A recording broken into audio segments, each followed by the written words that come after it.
कल्पना कीजिए भारत की एक ऐसे इंफ्रास्ट्रक्चर कंपनी की जिसके पास लगभग 17,792 करोड़ रुपए की विशाल ऑर्डर बुक हो। मतलब इतने बड़े प्रोजेक्ट्स, हजारों कर्मचारियों का अमला और भारी भरकम मशीनरी। बिल्कुल। और जब कोई इतने बड़े स्केल के बारे में सुनता है तो सबसे पहला ख्याल यही आता है कि इस कंपनी पर तो हजारों करोड़ का कर्ज भी होगा। एग्जैक्टली, क्योंकि इंफ्रास्ट्रक्चर का मतलब ही यही मान लिया गया है। प्रोजेक्ट्स में देरी, बजट का बेतहाशा बढ़ना और बैंकों के कर्ज तले पूरी तरह दबी हुई बैलेंस शीट। सही कहा, यही इस इंडस्ट्री का एक कड़वा सच रहा है। लेकिन क्या हो अगर मैं कहूं कि इस कंपनी का stand alone debt to equity अनुपात, यानी उनके अपने पैसे के मुकाबले कर्ज का स्तर मात्र 0.07 है। अरे वाह, मतलब 0.07। ये तो इंडस्ट्री के मानकों के हिसाब से देखा जाए तो लगभग शून्य कर्ज के बराबर है। बिल्कुल। और आज के हमारे इस गहन विश्लेषण में हम ठीक ऐसे ही एक हैरान कर देने वाले केस स्टडी पर बात करने वाले हैं। PNC Infratech. पीएनसी इंफ्राटेक बहुत ही दिलचस्प कंपनी है। हाँ, और हमारे पास इस चर्चा के लिए वित्तीय रिपोर्ट, इक्विटी रिसर्च, खासकर पीएल कैपिटल की एक बहुत ही विस्तृत रिपोर्ट और कई ताजा समाचार लेखों का एक पूरा स्टैक है। तो हमारा आज का मिशन क्या है? हमारा मिशन ये समझना है कि कैसे 1999 में आगरा में शुरू हुई एक क्षेत्रीय निर्माण कंपनी आज भारत की एक लीडिंग राष्ट्रीय इंफ्रास्ट्रक्चर कंपनी बन गई है। और हाँ, यहाँ मैं ये स्पष्ट कर दूं कि ये कोई निवेश की सलाह नहीं है। बिल्कुल नहीं। हम यहाँ सिर्फ एक बहुत ही शानदार कॉर्पोरेट रणनीति और वित्तीय प्रबंधन को डिकोड कर रहे हैं। देखिए, इस केस स्टडी की सबसे दिलचस्प बात मुझे ये लगती है कि ये सिर्फ कंक्रीट, तारकोल और मशीनरी की कहानी नहीं है। अच्छा, तो फिर ये किस चीज की कहानी है? अगर हम उन वित्तीय रिपोर्ट्स को गहराई से देखें तो ये दरअसल बहुत ही स्मार्ट कैपिटल मैनेजमेंट और जोखिम को कम करने की एक सधी हुई रणनीति है। मतलब इंफ्रास्ट्रक्चर जैसे अस्थिर सेक्टर में ऐसी स्थिरता हासिल करना ये अपने आप में एक मास्टर क्लास है। स्थिरता के साथ साथ मुनाफा भी। वित्तीय वर्ष 2024-25 के आंकड़ों पर अगर हम नजर डालें तो पीएनसी का एबिटा मार्जिन लगभग 19% के आसपास है। 19%? ये आंकड़ा अपने आप में बहुत कुछ कहता है। हाँ, और जो लोग इस टर्म से वाकिफ नहीं है उनके लिए मैं थोड़ा बता दूं कि एबिटा मार्जिन का मतलब है टैक्स, ब्याज और एसेट्स की घिसाई जैसे बड़े खर्चे हटाने से पहले का असली ऑपरेटिंग मुनाफा। बिल्कुल सही समझाया आपने। तो हाईवे कंस्ट्रक्शन जैसे सेक्टर में जहां हर एक सरकारी टेंडर के लिए 20 कंपनियां गला काट प्रतिस्पर्धा करती हैं और सबसे कम कीमत बताने वाले को ठेका मिलता है, वहां 19% का मार्जिन बचाना ये कोई छोटी बात तो है नहीं। ये मार्जिन आखिर मेंटेन कैसे हो रहा है? तो ये सवाल इस पूरी कंपनी की सफलता की धुरी है। देखिए, जब 20-25 बिडर्स एक ही प्रोजेक्ट के लिए लड़ रहे हों तो जाहिर है कि टेंडर जीतने के लिए हर कोई अपना प्रॉफिट मार्जिन कम से कम रखने की कोशिश करेगा। कई बार तो ऐसा होता है कि कंपनियां नुकसान सहकर भी प्रोजेक्ट ले लेती हैं ताकि उनका बस काम चलता रहे। एग्जैक्टली। ऐसे माहौल में 19% मार्जिन का सीधा सा मतलब है कि पीएनसी अपने प्रोजेक्ट्स को दूसरों की तुलना में कहीं ज्यादा कम लागत में पूरा कर रही है। और इसके पीछे उनकी एक बहुत ही आक्रामक, जिसे हम कहते हैं इन हाउस रणनीति है। इन हाउस रणनीति? इसे थोड़ा और विस्तार से समझते हैं। मुझे कुछ वैसा ही लग रहा है जैसे कोई बहुत ही शानदार रेस्टोरेंट अपना मुनाफा बढ़ाने और क्वालिटी कंट्रोल करने के लिए सब्जियां भी अपने ही खेत में उगाने लगे और मसाले भी खुद ही पीसने लगे। अरे वाह, ये फार्म टू टेबल वाली तुलना काफी हद तक सही दिशा में है। बस यहाँ सब्जियों की जगह कंक्रीट और एग्रीगेट्स की बात हो रही है। तो क्या पीएनसी इंफ्राटेक का ये इंटीग्रेटेड बिजनेस मॉडल ही उनके इस भारी भरकम मार्जिन का असली कारण है? जी बिल्कुल। आमतौर पर इंफ्रास्ट्रक्चर इंडस्ट्री में काम करने का तरीका क्या होता है? एक बड़ी कंपनी सरकार से ठेका लेती है, फिर वो डिजाइनिंग का काम किसी बाहरी आर्किटेक्ट फर्म को आउटसोर्स कर देती है। अच्छा। मशीनें किसी थर्ड पार्टी से किराए पर लेती है और कच्चे माल जैसे पत्थर, गिट्टी, रेत, इसके लिए वो स्थानीय वेंडर्स पर निर्भर रहती है। तो हर एक स्तर पर हर वेंडर अपना अपना मुनाफा जोड़ता है। बिल्कुल, और इससे मूल कंपनी का मार्जिन कटता जाता है। और पीएनसी शायद इसके बिल्कुल उलट काम कर रही है। वे ठेके के बाद का काम बांटते नहीं है। वे लगभग कुछ भी आउटसोर्स नहीं करते। देखिए, पीएनसी ठेका लेने से लेकर डिजाइन और निर्माण तक सब कुछ खुद करती है। स्रोतों के अनुसार उनके पास सड़क बनाने के लिए पत्थर और एग्रीगेट्स निकालने वाली अपनी खुद की खदानें हैं। बाप रे, अपनी खुद की खदानें? जी हाँ, भारी निर्माण उपकरणों और आधुनिक मशीनों का उनका अपना एक विशाल बेड़ा है। इसके अलावा इंजीनियरिंग और प्रोजेक्ट मैनेजमेंट के लिए उनके पास 7,000 से अधिक प्रोफेशनल्स की अपनी एक परमानेंट टीम है। लेकिन जरा रुकिए, यहाँ एक पेंच है। मैं एक कॉर्पोरेट रणनीतिकार के नजरिए से सोच रही हूँ, इतनी बड़ी मशीनरी खरीदना और 7,000 कर्मचारियों को हर महीने पगार देना, ये तो एक बहुत बड़ा फिक्स्ड कॉस्ट हो गया। फिक्स्ड कॉस्ट तो है। तो अगर कल को सरकार टेंडर निकालना कम कर दे तो ये मशीनें तो खड़ी खड़ी जंग खाएंगी और कर्मचारियों का खर्च कंपनी को डुबो देगा। क्या ये आउटसोर्सिंग से ज्यादा बड़ा जोखिम नहीं है? ये एक बहुत ही जायज चिंता है और सच कहूं तो यही वजह है कि हर कंपनी ये रास्ता नहीं अपनाती। लेकिन पीएनसी ने इस फिक्स्ड कॉस्ट को अपनी सबसे बड़ी ताकत बना लिया है। वो कैसे? समय बचाकर। देखिए, जब आपके पास अपनी खदानें हों और अपनी मशीनें हों तो आपको किसी बाहरी सप्लायर का इंतजार नहीं करना पड़ता कि वो कब माल भेजेगा। मतलब बारिश से पहले काम खत्म करना है तो पूरा कंट्रोल उनके पास है। एग्जैक्टली। इसका सीधा असर प्रोजेक्ट की टाइमलाइन पर पड़ता है। वे अक्सर अपने प्रोजेक्ट्स तय समय से कई महीने पहले पूरे कर लेते हैं। और समय से पहले काम खत्म करने का सीधा मतलब है पैसा बचाना। सिर्फ पैसा बचाना ही नहीं, बल्कि अतिरिक्त पैसा कमाना भी। इसका एक बहुत ही शानदार उदाहरण हमें हाल ही में देखने को मिला। क्या उदाहरण है? उन्हें महाराष्ट्र राज्य सड़क विकास निगम यानी MSRDC की तरफ से एक प्रोजेक्ट को समय से काफी पहले पूरा करने के लिए 56 करोड़ रुपए का अर्ली कंप्लीशन बोनस मिला है। अरे वाह, 56 करोड़ सिर्फ इसलिए क्योंकि उन्होंने काम जल्दी खत्म कर दिया। जी, और सोचिए, जब काम जल्दी खत्म होता है तो उनकी मशीनें और 7,000 लोगों की टीम फ्री हो जाती है और तुरंत दूसरे प्रोजेक्ट पर लग जाती है। इसे फाइनेंस की भाषा में एसेट वेलोसिटी कहते हैं। समझ गई। तो इसी अनुशासन के कारण उनका पैसा कहीं फंसता नहीं है और वे बिना भारी कर्ज लिए अपना काम चला पाते हैं। लेकिन इंफ्रास्ट्रक्चर की दुनिया में कहावत है कि असली खेल तो कागजों पर यानी कॉन्ट्रैक्ट्स की बनावट में होता है। 100% की बात कही आपने।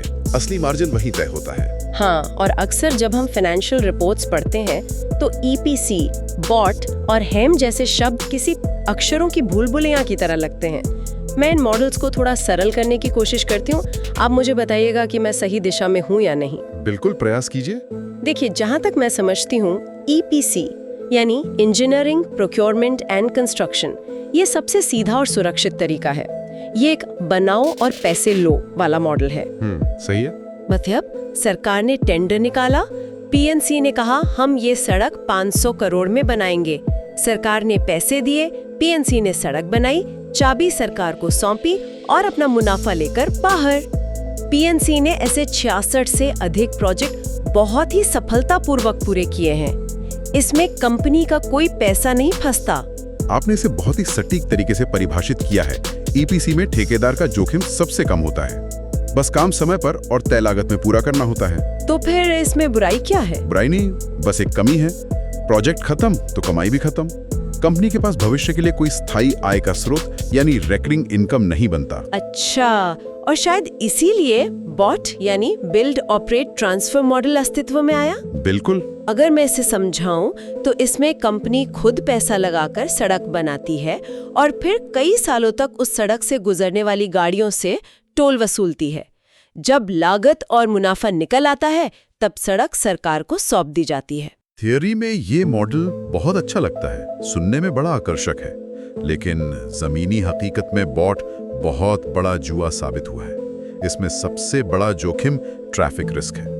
मतलब अगर सड़क पर उतनी गाड़ियां नहीं आईं जितना अनुमान लगाया गया था तो आपका सारा पैसा डूब जाएगा, क्योंकि टोल तो आएगा ही नहीं।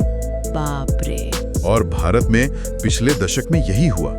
कंपनियों ने बहुत ही आक्रामक अनुमान लगाए कि फलां सड़क से हर दिन 10,000 ट्रक गुजरेंगे, लेकिन असल में गुजरे सिर्फ 3,000। नतीजा तो बहुत बुरा हुआ होगा। नतीजा ये हुआ कि टोल कलेक्शन से बैंक के कर्ज की किश्तें तक नहीं निकल पाईं और कई बड़ी इंफ्रास्ट्रक्चर कंपनियां दिवालिया हो गई। पीएनसी ने इस जोखिम को बहुत पहले ही भांप लिया था। इसीलिए अब पूरी चर्चा हैम यानी हाइब्रिड एन्युइटी मॉडल की तरफ मुड़ रही है। रिपोर्ट्स के मुताबिक पीएनसी का पूरा फोकस अब हैम प्रोजेक्ट्स पर है। क्या ये ईपीसी और बॉट के बीच का कोई सुरक्षित रास्ता है? ये दोनों का सबसे बेहतरीन मिश्रण है। इसे ऐसे समझिए, हैम मॉडल में सरकार निर्माण के दौरान ही प्रोजेक्ट की कुल लागत का 40% हिस्सा किश्तों में दे देती है। अच्छा, 40% पहले ही मिल जाता है। हाँ, इससे कंपनी को शुरुआत में ही बाजार से बहुत बड़ा कर्ज नहीं उठाना पड़ता। फिर सड़क बनने के बाद बाकी बची 60% रकम सरकार अगले 15 सालों तक तय किश्तों के रूप में देती है, जिसे एन्युइटी कहते हैं, और साथ में ब्याज भी चुकाती है। और टोल वसूलने का सिरदर्द? वो पूरा जोखिम सरकार का होता है। कंपनी को उस बात से कोई फर्क नहीं पड़ता कि सड़क से एक गाड़ी गुजरी या 1 लाख। उन्हें उनकी 15 साल की किश्तें सरकार से तय समय पर मिलती रहेंगी। अरे वाह, ये तो एक तरह से फिक्स डिपॉजिट जैसा हो गया। एग्जैक्टली। मतलब एक तरफ निर्माण के समय 40% कैश मिल गया और दूसरी तरफ अगले 15 सालों के लिए एक पक्की और सुरक्षित इनकम भी तय हो गई। 16,500 करोड़ रुपए से अधिक है। ये एक बहुत बड़ा रणनीतिक बदलाव है। वाकई वे अब केवल एक कॉन्ट्रैक्टर नहीं रहे जो सड़क बनाकर निकल जाएं, वे एक स्मार्ट डेवलपर बन गए हैं जो अपने जोखिम को लगभग शून्य रखते हुए भविष्य के लिए एक लगातार कैश फ्लो सुनिश्चित कर रहे हैं। ये रणनीति कागज पर तो बहुत शानदार लगती है, लेकिन रुकिए, यहाँ मेरा गणित थोड़ा उलझ रहा है। बताइए क्या उलझन है? हैम प्रोजेक्ट सुरक्षित तो है, लेकिन उनमें शुरुआत में अपनी जेब से 60% हिस्से का इंतजाम तो करना ही पड़ता है। सरकार तो सिर्फ 40% दे रही है। बिल्कुल। ये 60% रकम कंपनी को अपनी इक्विटी और कर्ज के रूप में जुटानी होती है, और हमने शुरुआत में ही स्थापित किया था कि पीएनसी पर तो कर्ज ना के बराबर है। जी, पूरे डीप डाइव का सबसे अहम और रणनीतिक हिस्सा है। इसका जवाब हमें हाईवेज इंफ्रास्ट्रक्चर ट्रस्ट, जिसे HIT कहते हैं, उसके साथ हुई उनकी ऐतिहासिक डील में मिलता है। HIT ये क्या है? ये trust global investment firm KKR से जुड़ी संस्थाओं द्वारा प्रायोजित है। इस पैसे को जुटाने के लिए पीएनसी ने पूंजी का पुनर्चक्रण, या जिसे अंग्रेजी में कैपिटल रिसाइकलिंग कहते हैं, उसकी रणनीति अपनाई है। Capital recycle. इस भारी भरकम शब्द को अगर हम थोड़ा डिकोड करें तो क्या इसका मतलब ये है कि वे अपनी पूरी तरह तैयार हो चुकी कमाई कर रही सड़कों को बेच रहे हैं? बिल्कुल, एकदम सही पकड़े आप। लेकिन अगर ऐसा है तो ये तो वही बात हुई ना कि आपने बड़ी मेहनत से एक शानदार मकान बनाया और जब उसका किराया खाने का समय आया तो आपने वो मकान ही किसी और को बेच दिया। अपनी बनी बनाई एसेट्स को बेचना क्या वाकई एक समझदारी भरा कदम है? देखिए, पहली नजर में ये अपना पैर कुल्हाड़ी पर मारने जैसा लग सकता है, लेकिन फाइनेंस की दुनिया में इसे मास्टर स्ट्रोक कहते हैं। इसे इस नजरिए से देखिए, पीएनसी का मुख्य कौशल क्या है?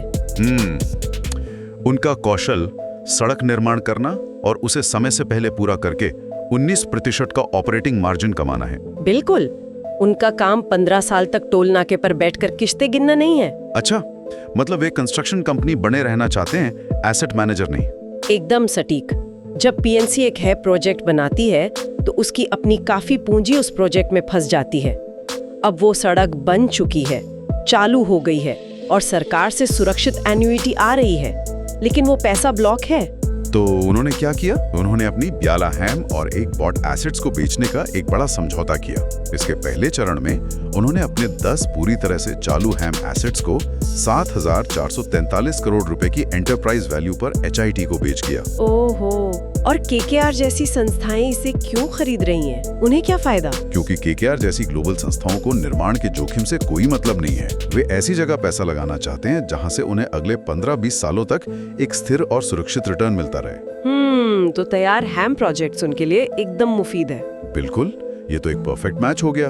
KKR को स्थिर रिटर्न वाली तैयार सड़कें मिल गईं और पीएनसी को अपनी ब्लॉक हुई पूंजी वापस मिल गई। अरे वाह, और यही पूंजी के पुनर्चक्रण की असली खूबसूरती है।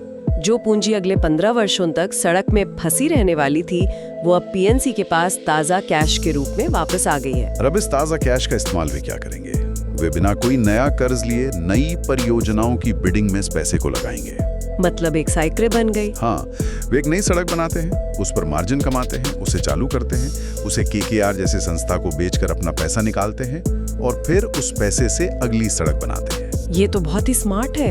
आप एक ही पूंजी को बार बार घुमाकर अपनी ग्रोथ को गुणा कर रहे हैं, वो भी बिना कर्ज के बोझ तले दबे। बिल्कुल, जो लोग बिजनेस की दुनिया को समझते हैं उनके लिए ये एक बहुत बड़ा सबक है कि कैसे एसेट्स को होल्ड करने की बजाय उनके वेलोसिटी पर ध्यान देकर ग्रोथ की जा सकती है। लेकिन देखिए, यहाँ मुझे खतरा नजर आ रहा है। ये पूरी कैपिटल रिसाइकल की मशीन और 19% का मार्जिन तभी तक चलेगा जब तक नई सड़कें बनाने के टेंडर लगातार मिलते रहें, राइट? ये एक बहुत ही वैलिड पॉइंट है। पीएल कैपिटल की रिपोर्ट में एक बहुत ही चिंताजनक आंकड़ा था। हाल ही में national highway authority of India यानी NHAI द्वारा नए टेंडर जारी करने की गति काफी धीमी हो गई है। जी हाँ, नंबर्स तो यही बताते हैं। एक ताजा तिमाही में तो पूरे भारत में सिर्फ 377 किलोमीटर के हाईवे टेंडर ही अवार्ड हुए। अगर सरकार ने हाईवे बनाना ही कम कर दिया या मान लीजिए नीतियां बदल गईं, तो PNC की ये पूरी मशीनरी ठपने पड़ जाएगी। क्या उन्होंने अपने सारे अंडे एक ही टोकरी में रख दिए हैं? देखिए, ये किसी भी इंफ्रास्ट्रक्चर कंपनी के लिए सबसे बड़ा दुष्स्वप्न होता है, सेक्टर का डाउन साइकिल। और PNC का मैनेजमेंट इस खतरे से अनजान नहीं है। उन्हें पता है कि हाईवे सेक्टर में हमेशा एक जैसी तेजी नहीं रह सकती। तो उनका बैकअप प्लान क्या है? उनकी रणनीति अगले 2-3 वर्षों में अपने बिजनेस का 50% हिस्सा नॉन हाईवे सेक्टर से लाने की है। ये एक बहुत बड़ा रणनीतिक शिफ्ट है। 50% नॉन हाईवे, ये तो पूरी कंपनी का ढांचा बदलने जैसी बात हो गई। तो वे सड़कों के अलावा और कहां अपना ध्यान केंद्रित कर रहे हैं? पानी और खनन यानी माइनिंग। यहीं पर सरकार के जल जीवन मिशन या जिसे हम हर घर जल योजना कहते हैं, हाँ। उसका प्रवेश होता है। इसका लक्ष्य भारत के हर ग्रामीण घर तक नल से साफ पानी पहुंचाना है। बिल्कुल, और इसमें हजारों करोड़ का निवेश हो रहा है। PNC ने बहुत ही सही समय पर इस सेक्टर में कदम रखा है। लेकिन जरा सोचिए, सड़क बनाना और पानी की पाइपलाइन बिछाना, इन दोनों की इंजीनियरिंग और चुनौतियां बिल्कुल अलग है। क्या उनके पास इसका अनुभव है? शुरुआत में तो नहीं था, और इसीलिए उन्होंने बहुत स्मार्ट तरीके से पार्टनरशिप का रास्ता चुना। अच्छा। हाँ, इसका एक बड़ा सबूत हमें तब मिला जब उन्होंने जल परियोजनाओं में अनुभव रखने वाली कंपनी SPML इंफ्रा के साथ जॉइंट वेंचर किया। इस साझेदारी के तहत उन्होंने उत्तर प्रदेश के हमीरपुर जिले में 290 करोड़ रुपए का प्रोजेक्ट हासिल किया। मतलब वो अकेले कुएं में कूदने की बजाय किसी ऐसे व्यक्ति को साथ ले गए जिसे तैरना आता है। एग्जैक्टली। और ये सिर्फ एक प्रोजेक्ट की बात नहीं है। अगर हम आज उनकी उस 17,000 करोड़ की विशाल ऑर्डर बुक को वापस देखें, तो उसमें अब पानी के प्रोजेक्ट्स की हिस्सेदारी लगभग 15% हो गई है। अरे वाह, 15%। और इसके अलावा खनन सेक्टर से भी लगभग 15% ऑर्डर्स हैं, यानी उनके कुल काम का 30% हिस्सा अब हाईवे से अलग है। तो ये विविधीकरण उन्हें हाईवे सेक्टर के उतार चढ़ाव से एक तरह का बफर या कुशन दे रहा है। हाँ, और एक और अच्छी बात यह है कि जल जीवन मिशन के प्रोजेक्ट्स में शुरुआत में जो पेमेंट्स के देर से आने का जोखिम था, वो भी अब धीरे धीरे कम हो रहा है। मतलब पानी वाले प्रोजेक्ट से भी अब समय पर कैश आ रहा है। बिल्कुल, बकाया राशि लगातार घट रही है। अगर हम इस पूरी चर्चा को एक फ्रेम में समेटें, तो ये स्पष्ट हो जाता है कि PNC इंफ्राटेक की सफलता कोई तुक्का तो बिल्कुल नहीं है। बिल्कुल नहीं, ये एक सोची समझी रणनीति है। ये कहानी शुरू होती है इन हाउस एग्जीक्यूशन की ताकत से, जहां अपनी मशीनें और खदानें उन्हें समय और लागत पर बेजोड़ कंट्रोल देती हैं, जिससे वे 19% का मार्जिन हासिल करते हैं। सही कहा। फिर आती है उनकी बिडिंग रणनीति, जहां वे जोखिम भरे बॉट मॉडल से बचकर सुरक्षित हैम मॉडल्स की तरफ मुड़ते हैं। इसके बाद कर्ज से बचने के लिए वे KKR जैसी संस्थाओं के साथ अपनी तैयार सड़कों को बेचकर कैपिटल रिसाइकल करते हैं। और अंत में भविष्य के जोखिमों को कम करने के लिए वे हर घर जल जैसे नए क्षेत्रों में अपना पोर्टफोलियो डाइवर्सिफाई कर रहे हैं। ये किसी भी कॉर्पोरेट रणनीतिकार के लिए एक बेहतरीन केस स्टडी है। ये दिखाती है कि कैसे कोई कंपनी अपनी सप्लाई चेन को पूरी तरह से कंट्रोल करके और सही समय पर अपनी पुरानी एसेट से कैश निकालकर विकास की गति को बनाए रख सकती है। बिल्कुल। ये उस पुराने मिथक को पूरी तरह तोड़ती है कि इंफ्रास्ट्रक्चर का मतलब ही भारी कर्ज और फंसा हुआ पैसा होता है। ये एक ऐसी प्लेबुक है जिससे हर इंडस्ट्री कुछ ना कुछ सीख सकती है। लेकिन जैसा कि हम हमेशा अपने इस विश्लेषण के अंत में करते हैं, हमें सतह से थोड़ा और नीचे झांककर एक बड़े सवाल पर विचार करना चाहिए। बिल्कुल, क्या है वो सवाल? हमने देखा कि PNC की ये 19% मार्जिन वाली जो हाईवे रणनीति है, वो इसलिए इतनी अचूक है क्योंकि वहाँ वे खदानों से लेकर कंक्रीट तक सब कुछ खुद कंट्रोल करते हैं। उनका इन हाउस मॉडल बहुत तगड़ा है। ये तो है। लेकिन अब वे जल परियोजनाओं और संभवतः नवीकरणीय ऊर्जा जैसे बिल्कुल नए क्षेत्रों में अपनी पहुंच बढ़ा रहे हैं। पानी के पाइप बिछाने या सोलर प्लांट लगाने के लिए कच्चे माल और सप्लाई चेन के नियम बिल्कुल अलग हैं। वहां वे सब कुछ इन हाउस नहीं कर सकते। सही बात है। तो जैसे जैसे इन नए और अत्यधिक कॉम्पिटिटिव सेक्टर्स में उनका पोर्टफोलियो बढ़ेगा, उनके प्रॉफिट मार्जिन पर दबाव आना लगभग तय है। ये एक बहुत ही दिलचस्प नजरिए से देखा आपने। तो बड़ा सवाल ये उठता है कि क्या पीएनसी इंफ्राटेक की पुरानी हाईवे वाली रणनीति और उनके तेज एग्जीक्यूशन की ताकत उन्हें इन नए सेक्टर्स में भी वही 19% का जादुई मार्जिन दिला पाएगी, या फिर क्या उन्हें इस नए खेल के लिए पूरी तरह से एक नई रणनीतिक किताब लिखनी होगी? ये वाकई में बहुत ही गहरा सवाल है। हमारे श्रोताओं के लिए ये एक ऐसा विचार है जिस पर गहराई से सोचने की जरूरत है। आज की इस गहन पड़ताल में बस इतना ही। एक नए विषय और उसके पीछे के छिपे हुए विज्ञान के साथ फिर मिलेंगे।